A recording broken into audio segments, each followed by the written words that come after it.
Types of covalent bond formation. So previous class లో already discuss చేసాం. Covalent bonds అనేవి orbital overlapping వల్ల form అవుతాయి. ఆర్బిటల్ ఓవర్లాపింగ్ వల్ల ఫామ్ అయ్యేవే కోవలెంట్ బాండ్స్. సో ఈ ఆర్బిటల్స్ ఎన్ని వేస్ లో ఓవర్లాప్ అవుతాయి? సో 2 వేస్ ఉన్నాయి.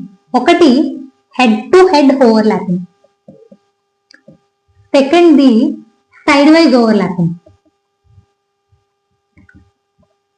So head to head overlapping వచ్చేసరికి ఇలా ఫర్ ఎగ్జాంపుల్ ఇవి ఆర్బిటల్స్ కింద ట్రీట్ చేస్తే ఇలా 2 ఆర్బిటల్స్ అనేవి ఓవర్లాప్ అయితే ఫామ్ అయ్యేదే హెడ్ టు హెడ్ ఓవర్లాపింగ్. అదే ఇలా ఓవర్లాప్ అయితే అలా ఫామ్ అయ్యేదే సైడ్ వైజ్ ఓవర్లాపింగ్. సో ఏదైనా 2 లోబ్స్ కంప్లీట్ గా ఫామ్ అయితే అప్పుడు మనకు ఫామ్ అయ్యేది 2 లోబ్స్ ఇంటరాక్ట్ కంప్లీట్ గా అయితే అప్పుడు ఫామ్ అయ్యేది సైడ్ వైజ్. అండ్ అంటే సింగిల్ లోబ్ అనేవి ఒక లోబ్ ఇంకో లోబ్ తో ఓవర్లాప్ అయితే ఫామ్ అయ్యేది head to head interaction. So ఈ హెడ్ టు హెడ్ నే వన్ లోబ్ ఇంటరాక్షన్ అంటాం. సో ఫర్ ఎగ్జాంపుల్ ఇది ఒక పి ఆర్బిటల్, ఇది ఒక పి ఆర్బిటల్ అంటే ఇలా ఇందులో ఉన్న ఒక లోబ్, ఇందులో ఉన్న ఒక లోబ్ రెండు ఓవర్లాప్ అయి ఫామ్ అవుతాయి. సో ఇలా ఫామ్ అయ్యే బాండే sigma bond. So side wise overlapping వచ్చేసరికి మనకి 3 పాసిబిలిటీస్ ఉంటాయి. సో ఫస్ట్ ఉన్న 3 పాసిబిలిటీస్ ఏంటంటే, ఒకటి 2 లోబ్ ఇంటరాక్షన్, 2 లోబ్ ఇంటరాక్షన్ ఇందులో ఫామ్ అయ్యేదే pi bond. Second the 4 lobe interaction ఇందులో ఫామ్ అయ్యేదే delta bond. Third the 6 lobe interaction, 6 lobe and ఇందులో ఫామ్ అయ్యేదే pi bond. So for example ఇవి 2 పి ఆర్బిటల్స్ అనుకుంటే ఈ 2 లోబ్స్ అనేవి కంప్లీట్ గా ఓవర్లాప్ అయితేనే మనకు ఫామ్ అయ్యేది పై బాండ్. సో ఈ పై బాండ్ పాసిబిలిటీ కూడా ఫర్ ఎగ్జాంపుల్ ఇది డి ఆర్బిటల్ అనుకోండి. So 1 2 3 4 lobes d orbital. So ఇందులో ఉన్న ఇదొక లోబ్, ఈ లోబ్ అండ్ పి ఆర్బిటల్ లో ఉన్న 2 లోబ్స్ తో ఇలా ఓవర్లాప్ అయినా మనకు పై బాండ్ ఫార్మేషన్ ఫామ్ అవుతుంది. అండ్ ఈ 2 పి ఆర్బిటల్స్ అనేవి ఓవర్లాప్ అయినా పై బాండ్ ఫార్మేషన్ జరుగుతుంది. సో డెల్టా బాండ్ కి వచ్చేసరికి ఇదొక డి ఆర్బిటల్, ఇదొక డి ఆర్బిటల్ 1 2 3 4 లోబ్స్, ఇందులో 4 లోబ్స్ 1 2 3 4. ఈ 4 లోబ్స్ ఇంకో 4 లోబ్స్ తో కంప్లీట్ గా ఓవర్లాప్ అయితేనే మనకి డెల్టా బాండ్ ఫామ్ అవుతుంది. సో ఇందులో 4 లోబ్స్ కంప్లీట్ గా ఓవర్లాప్ అయితే ఫామ్ అయ్యేదే డెల్టా బాండ్ ఫార్మేషన్. సో ఇందులో 4 లోబ్స్ ఇంకో 4 లోబ్స్ తో ఓవర్లాప్ అవుతుంది. సిమిలర్ టు పై బాండ్ కూడా అంతే. సో సిగ్మా బాండ్ వచ్చేసరికి మనకి 1 లోబ్ మాత్రమే సరిపోతుంది. సిగ్మా బాండ్ ఫామ్ చేయడానికి ఒక సింగిల్ లోబ్ ఉంటే సరిపోతుంది. సింగిల్ లోబ్ అనేది ఎస్ ఆర్బిటల్ కి ఉంది, పి ఆర్బిటల్ కి 2 లోబ్స్ ఉంది, డి ఆర్బిటల్ కి 4 లోబ్స్ ఉంది. సో ఎస్ ఆర్బిటల్ కి పాసిబిలిటీ ఉంది, పి ఆర్బిటల్ కి పాసిబిలిటీ ఉంది, డి ఆర్బిటల్ కి పాసిబిలిటీ ఉంది సిగ్మా బాండ్ ఫామ్ చేయడానికి. సో పై బాండ్ కి వచ్చేసరికి ఎస్ ఆర్బిటల్ కి పాసిబిలిటీ లేదు, ఎందుకంటే 2 లోబ్స్ అనేవి ఇంకో 2 లోబ్స్ తో ఇంటరాక్ట్ అవ్వాలి. బట్ ఎస్ ఆర్బిటల్ లో మనకి ఒక లోబ్ మాత్రమే ఉంది, సింగిల్ లోబ్ మాత్రమే ఉంది. So s orbital pi bond form చేయదు. పి ఆర్బిటల్ కి వచ్చేసరికి ఫామ్ చేస్తుంది, డి ఆర్బిటల్ ఫామ్ చేస్తుంది, ఎఫ్ ఆర్బిటల్ ఫామ్ చేస్తుంది. సో ఇన్ జనరల్ గా చెప్తున్నాను, అంటే ఇవన్నీ పక్కా ఫామ్ చేస్తాయని కాదు, ఇవన్నీ ఫామ్ చేసే పాసిబిలిటీ ఉందని చెప్తున్నా. అంటే ఈ కేసులో పి ఆర్బిటల్ కి 2 లోబ్స్ ఉండడం వల్ల దీనికి పై బాండ్ ఫామ్ చేసే ఆపర్చునిటీ ఉంది. ఇందులో లోబ్ లేదు కాబట్టి ఫామ్ చేయట్లేదు. సో ఇవన్నీ 2 లోబ్స్ ఉన్నాయి కాబట్టి ఫామ్ చేసే పాసిబిలిటీ ఉన్నాయి, పక్కా ఫామ్ చేస్తాయని అయితే కాదు. So coming to delta bond, d orbitals form చేసే 4 లోబ్స్ ఉండడం వల్ల డి ఆర్బిటల్స్ ఉంది. సో ఎక్స్ ఆర్బిటల్స్ కి లేదు, ఎందుకంటే s orbitals single lobe. But ఇక్కడ 4 లోబ్ పి ఆర్బిటల్ కి కూడా లేదు, ఎందుకంటే దీనికి 2 లోబ్స్ మాత్రం ఉన్నాయి. 2 లోబ్ ఇంటరాక్షన్ అవ్వదు, 2 లోబ్ 4 లోబ్ కూడా అవ్వదు. 4 లోబ్స్ ఇంకో 4 లోబ్స్ తో కంప్లీట్ గా ఓవర్లాప్ అయితే. సో డి ఆర్బిటల్ కి ఎఫ్ ఆర్బిటల్ కి ఉండే ఛాన్సెస్ ఉన్నాయి. సో ఇందులో కూడా ఇవన్నీ ఛాన్సెస్ మాత్రమే, అంటే ఫామ్ అవుతాయి బట్ అన్ని ఫామ్ అవుతాయని కాదు, వీటికి అన్ని లోబ్స్ ఉండడం వల్ల పాసిబిలిటీ ఉంది. So coming to 6 lobe interaction, only F orbitals కి మాత్రమే పాసిబిలిటీ ఉంది. సో ఈ ఆర్బిటల్ ఓవర్లాపింగ్ అనేది, సో ఈ కోవలెంట్ బాండ్ ఫార్మేషన్ ఏదైతే ఫామ్ అవుతుందో, సిగ్మా బాండ్ కానీ, పై బాండ్ కానీ, డెల్టా బాండ్ కానీ, ఇవి డి ఆర్బిటల్ లో ఎలా అవుతుంది, డి ఆర్బిటల్ లో ఎలా ఓవర్లాప్ అవుతాయి సిగ్మా బాండ్ కానీ, పై బాండ్ ఫార్మేషన్ లో కానీ.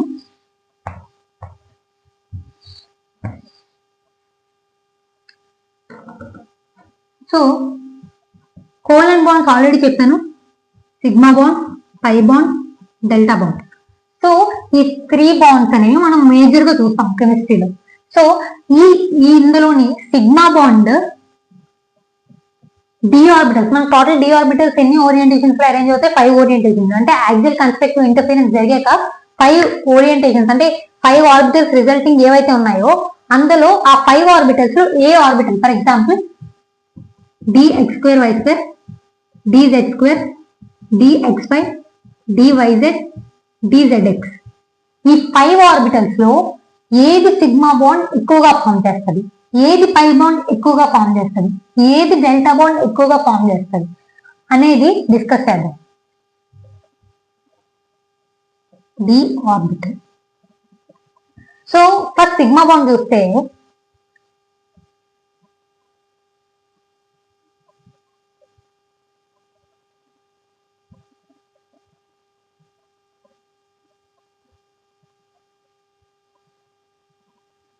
సో ఇలా 4 లోబ్స్ ఉన్నవి. ఫర్ ఎగ్జాంపుల్ ఇవి ప్యూర్ ఆర్బిటల్స్, ఇవన్నీ pure orbitals. And next hybrid orbital.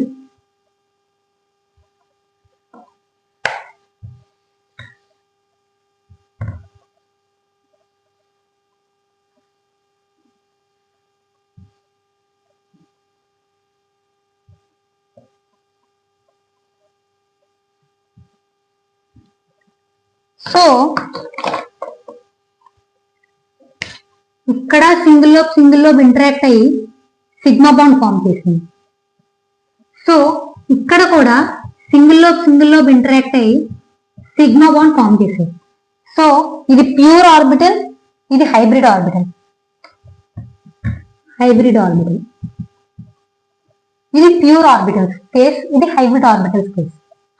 So ఇందులో ఏది బాగా ఫామ్ చేస్తుంది, dz2 బాగా ఫామ్ చేస్తుందా, లేదా ఈ ప్యూర్ ఆర్బిటల్ అయినా dx2 y2 అనేది బాగా ఫామ్ చేస్తుందా?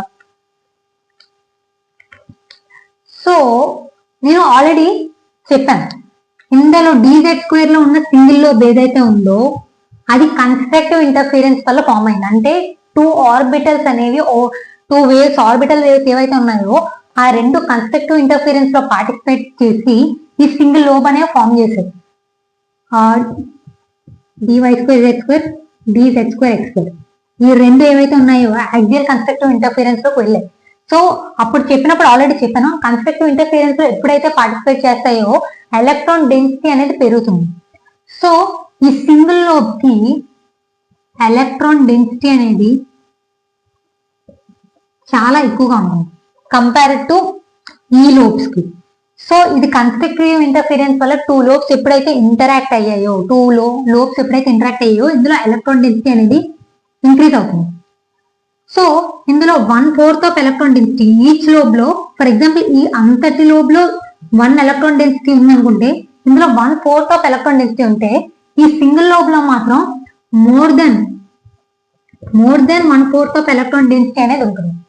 సో ఇక్కడ ఎలక్ట్రాన్ డెన్సిటీ ఎక్కువ ఉండడం వల్ల సిగ్మా బాండ్ ఫార్మేషన్ కి హైబ్రిడ్ ఆర్బిటల్ మాత్రమే సిగ్మా బాండ్ ఫార్మేషన్ అవుతుంది. మోస్ట్ ఆఫ్ ద కేసెస్ లో ఈ హైబ్రిడ్ ఆర్బిటల్ అయిన dz2 మాత్రమే సిగ్మా బాండ్ అనేది ఫామ్ చేస్తుంది. ఎందుకంటే ఈ సింగిల్ లోబ్ లో ఉన్న ఎలక్ట్రాన్ డెన్సిటీ కన్నా ఎక్కువ. dz2 లో సింగిల్ లోబ్ లో ఉన్న ఎలక్ట్రాన్ డెన్సిటీ అనేది చాలా ఎక్కువ కంపేర్డ్ టు ప్యూర్ ఆర్బిటల్ లో ఉన్న సింగిల్ లోబ్ లో ఎలక్ట్రాన్ డెన్సిటీ వల్ల. ఎందుకంటే ఇందులో సింగిల్ లోబ్ ఏదైతే ఫామ్ అయిందో అది కన్స్ట్రక్టివ్ ఇంటర్ఫీరెన్స్ వల్ల ఫామ్ అయింది. ఎప్పుడైతే కన్స్ట్రక్టివ్ ఇంటర్ఫీరెన్స్ జరుగుతుందో అప్పుడు ఎలక్ట్రాన్ డెన్సిటీ అనేది ఇంక్రీజ్ అవుతుంది. సో సిగ్మా బాండ్ ఏదైతే ఉందో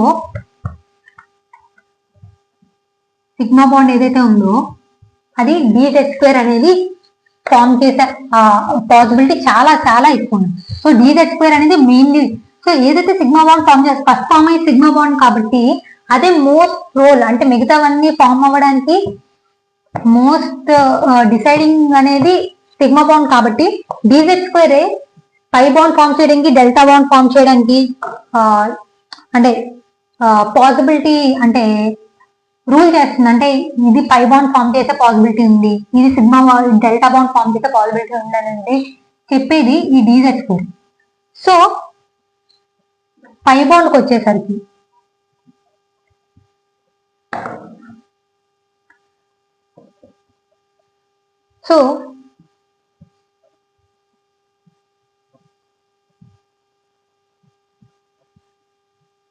సో మోస్ట్లీ పై బాండ్ అనేది D pi P pi interactions వల్ల అవుతాయి. మోస్ట్ పై బాండ్స్ ఏవైతే ఫామ్ అవుతాయో అవి D pi P pi interactions వల్ల అవుతాయి. సో ఇది ప్యూర్ ఆర్బిటల్,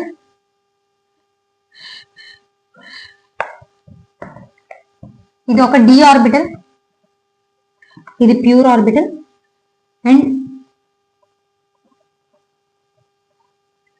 సో ఇది ఒక P ఆర్బిటల్. సో చెప్పాను ఇది ఒక పాజిటివ్, ఇది ఒక పాజిటివ్, ఇది నెగిటివ్, ఇది నెగిటివ్, ఇందులో ఇది పాజిటివ్, ఇది నెగిటివ్. సో ఈ రెండు కన్స్ట్రక్టివ్ గా ఓవర్లాప్ అవుతాయి, ఈ రెండు కూడా కన్స్ట్రక్టివ్ గా ఓవర్లాప్ అవుతాయి ప్యూర్ ఆర్బిటల్ కండిషన్ లో, పై బాండ్ ఫార్మ్ చేసిన లో D pi P pi interactions time. And same thing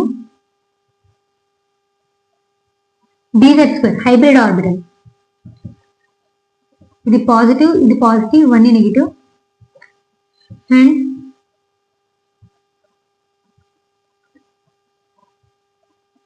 ఇది పాజిటివ్, ఇది నెగిటివ్, ఇది P ఆర్బిటల్, ఇది D ఆర్బిటల్, ఇది D ఆర్బిటల్, ఇది P ఆర్బిటల్.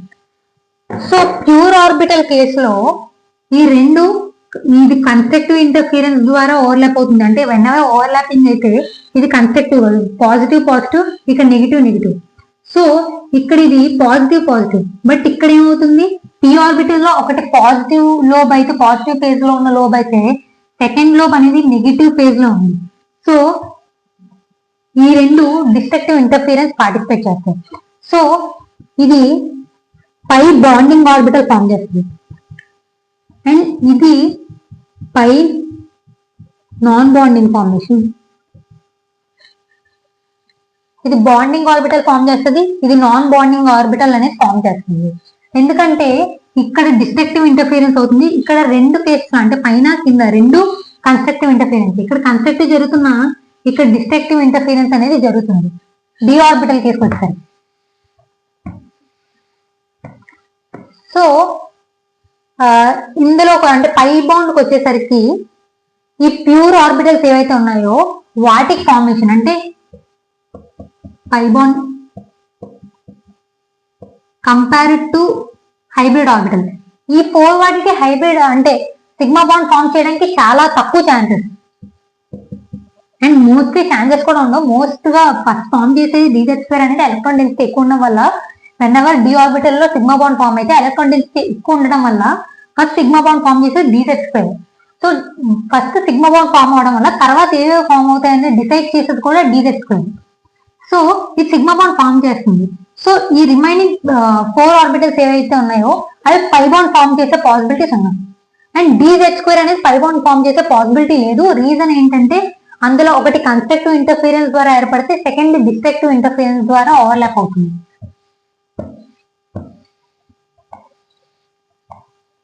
అండ్ లాస్ట్ వచ్చేసరికి డెల్టా బాండ్. సో చెప్పాను సిగ్మా బాండ్ ఫామ్ అయ్యాకే రిమైనింగ్ బాండ్స్ ఫామ్ అవుతాయి కాబట్టి ఇది మేజర్ రోల్ ఫామ్ చేస్తుంది. అంటే రిమైనింగ్ ఫామ్ అయ్యే ఎబిలిటీకి ఇది మేజర్ రోల్ ఫామ్ చేస్తుంది. సో ఫస్ట్ దానికన్నా ముందు DX²Y², DXY, DYZ, DZX, DZ². So first చెప్పాను ఎప్పుడైతే మనకు డెల్టా బాండ్ ఫామ్ చేయాలో మనకి 4 లోబ్స్ అనేవి ఇంకో 4 లోబ్స్ తో ఇంటరాక్ట్ అవ్వాలి. 4 లోబ్స్ అనేవి ఇంకో 4 లోబ్స్ తో ఇంటరాక్ట్ అయితే ఫామ్ అయ్యేది మాత్రమే delta bond. So d z square లో మనకి ఎన్ని లోబ్స్ ఉన్నాయి? Only 2 lobes. So d z square లో డెల్టా బాండ్ ఫామ్ చేసే ఎబిలిటీ లేదు. సో నెక్స్ట్ ఈ 4 లో ఈ 4 ఆటల్లోనే 4 లోబ్స్ ఉన్నాయి. 4 ఆటల్లోని 4 లోబ్స్ ఉన్నాయి. బట్ 4 లోబ్స్ ఉన్నందుకు ఇవన్నీ డెల్టా బాండ్ ఫామ్ చేస్తాయని కాదు. సో నేను ఆల్రెడీ ముందే చెప్పాను,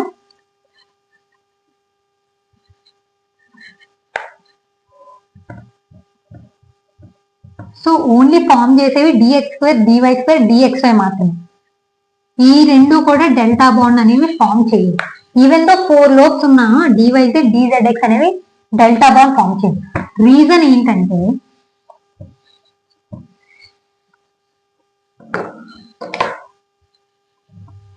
మనకి ఫస్ట్ సిగ్మా బాండ్ ఫామ్ చేసేది ఏంటి? D z square.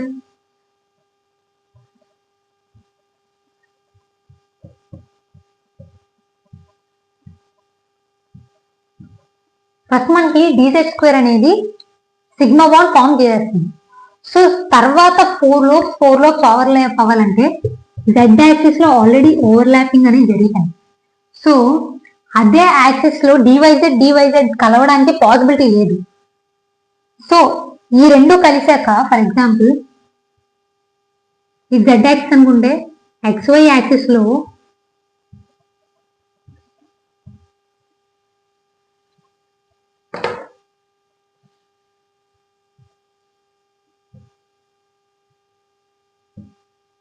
ఇలా ఉంటే మాత్రమే, అంటే ఆల్రెడీ జెడ్ యాక్సిస్ లో బాండ్ ఫామ్ అయిపోయింది.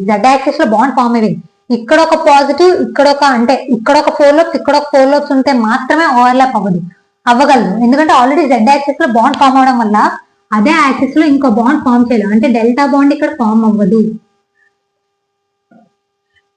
సో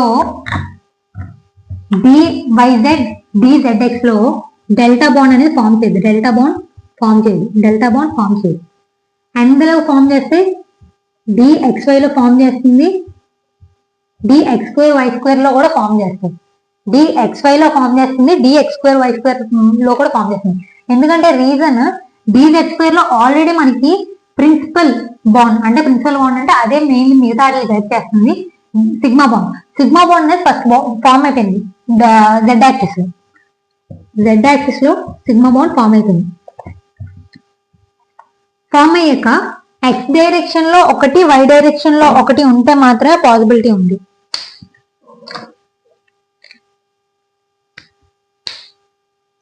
సిగ్మా బాండ్ ఇలా ఫామ్ అయిపోయాక ఇక్కడ ఇదొక యాక్సిస్, ఎక్స్ యాక్సిస్ లోని, వై యాక్సిస్ లోని ఇలా రెండు ఉంటే మాత్రమే ఓవర్లాపింగ్ కి పాసిబిలిటీ ఉంటుంది. ఇది ఓన్లీ సింగిల్ లోబ్ అనే పర్స్పెక్టివ్ లో మాట్లాడుతున్నాను. ఇక్కడ ఒక సిగ్మా బాండ్, ఇది జెడ్ యాక్సిస్, ఇది y axis, out of the plane y axis, అటువైపు ఎక్స్ యాక్సిస్, జెడ్ యాక్సిస్ అనుకుంటే ఇక్కడ ఇంటరాక్ట్ అయ్యాయి. సో ఈ XY ప్లేన్ లో ఉంటే మాత్రమే ఈ రెండు ఓవర్లాప్ అవడానికి పాసిబిలిటీ ఉంటుంది. ఒకవేళ YZ ప్లేన్ లో ఉంటే ఇది వై యాక్సిస్, ఇది జెడ్ యాక్సిస్, ఇది వై యాక్సిస్, ఇలా ఉన్నప్పుడు ఆల్రెడీ ఇది బాండ్ ఫామ్ చేసినప్పుడు ఇక్కడ ఇంకో లోబ్ ఉంటుంది. సో 4 లోబ్ ఇంటరాక్షన్ జరిగే పాసిబిలిటీ లేదు. ఒక లోబ్ అనేది ఓన్లీ ఇంకో లోబ్ ఫార్మేషన్ అయ్యే ఛాన్సెస్ లేవు. సో ఇది జెడ్ యాక్సిస్ లో ఉండడం వల్ల మిగతావి రెండు ఎక్స్ యాక్సిస్ లో ఉండాలి, వై యాక్సిస్ లో ఉండాలి. So only d x square y square, d x y మాత్రమే డెల్టా బాండ్ ఫామ్ చేస్తాయి.